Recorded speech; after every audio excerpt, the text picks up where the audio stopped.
मिलकर चलना, आपस में मित्रता करना, यही अपने देश में प्रकृति में है, परंपरा से। बाहर ऐसा नहीं है।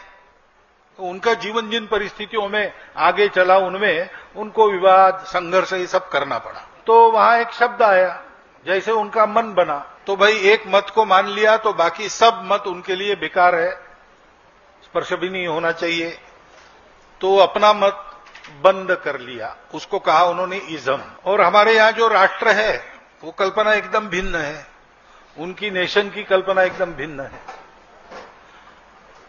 तो हमारे राष्ट्र को क्या कहना उनकी समझ में नहीं आया, तो उसके जैसा क्या है नेशन, तो नेशन बना दिया, तो नेशनलिज्म हो गया। अब हम अपने शब्दों को तो नहीं जानते, उनके शब्दों को जानते हैं, तो उन्होंने राष्ट्र को नेशन बना दिया।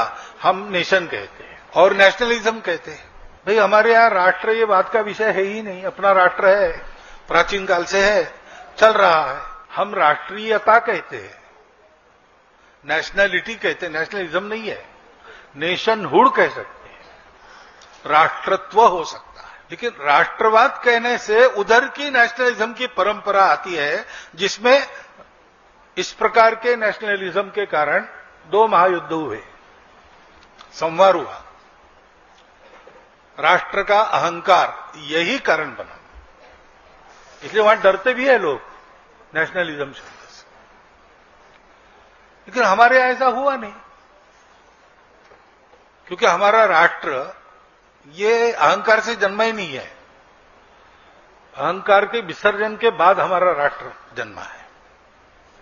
हमारे राष्ट्र की उत्पत्ति हुई जब ये बोधवाक्य एक सब में है, एक सब में है वाली प्रतीति जब हमारे लोगों को हुई, तो उन्होंने सोचा कि हम सब मिले हैं, जुड़े हैं, रिलेटेड है, हमको संघर्ष की आवश्यकता नहीं है, समन्वय करना है, प्रकृति के साथ भी समन्वय करके चलना है,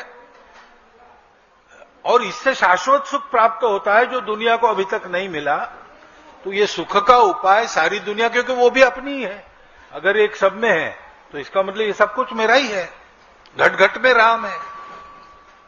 तो सबको ये बताना चाहिए और सारी दुनिया को शिक्षित करना ये इक्के दुक्के का काम नहीं है। तो उसके लिए एक पूरा उपकरण राष्ट्र के नाते बनाया, हमारे देश को, हमारे समाज को।